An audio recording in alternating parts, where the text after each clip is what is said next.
WWE have provided plenty of video games over the years, especially on the PlayStation 2, and delivered experiences that can still resonate to gamers today. So dust off your memory cards and join us as we dive into this classic from 2005. This is Smackdown vs Raw 2006, released in November of 2005 for the PlayStation 2 and a month later for the PSP. It's the second instalment in the Smackdown vs Raw series and the 7th in the Smackdown series overall. It is an upgrade from the previous Smackdown vs Raw that was released a year earlier. In that game, clean and dirty meters were added which you had to fill up to perform certain actions.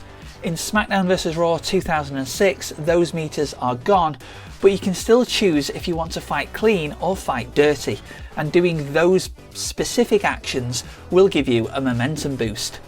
Most of the controls are also the same as the previous game, however there's a new way that you can win a match.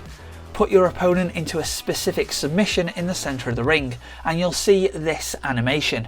If you're the one that's in the submission hold, all you've got to do is stop the bar in the target zone. Doing this and you'll break out of the submission. Miss the target zone and the referee will drop your arm. If your arm gets dropped 3 times, the match will end as you'll be passed out in the submission. This kind of win condition was used quite a bit around the time. However, it's been used a lot less in more recent years, and it's no longer a mechanic that's implemented in WWE games. Another new mechanic that was added for this particular title was the stamina meter. This is where you'd press select to regenerate your stamina after every couple of moves.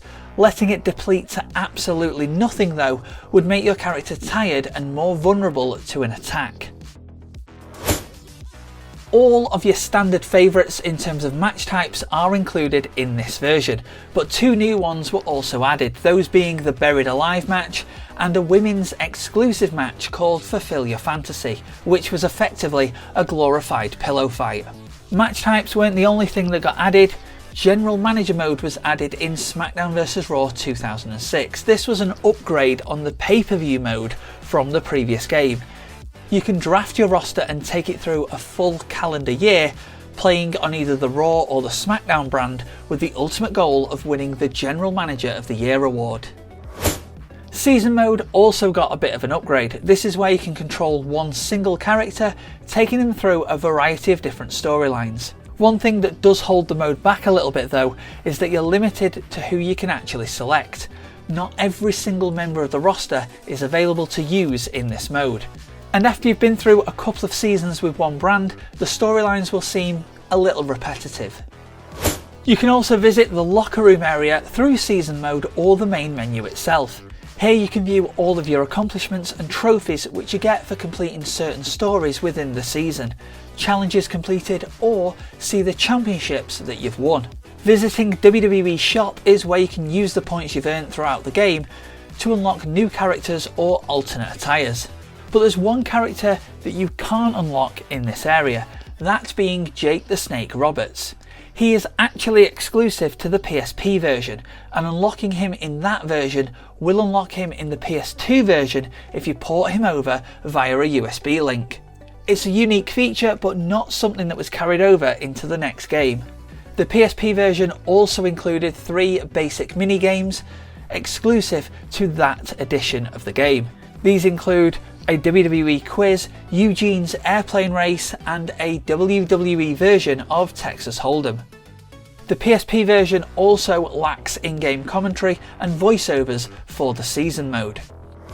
Smackdown vs Raw 2006 received generally favourable reviews on both platforms from video game aggregator Metacritic, with the average score of 84 for the PS2 and 81 for the PSP out of 100.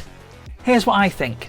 SVR 2006 does feel like it's lacking just a little bit, but those things were improved upon in the next game, and a lot of the systems that weren't quite implemented properly were tweaked or removed in Smackdown vs Raw 2007.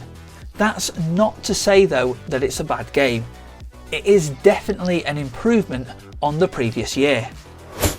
So that's a throwback look at WWE Smackdown vs Raw 2006. Was this a game that you played? If you did, let me know in the comments what you thought of it. If you like looking back at some older titles, stay tuned because there'll be plenty more games that we'll be throwing back to very soon.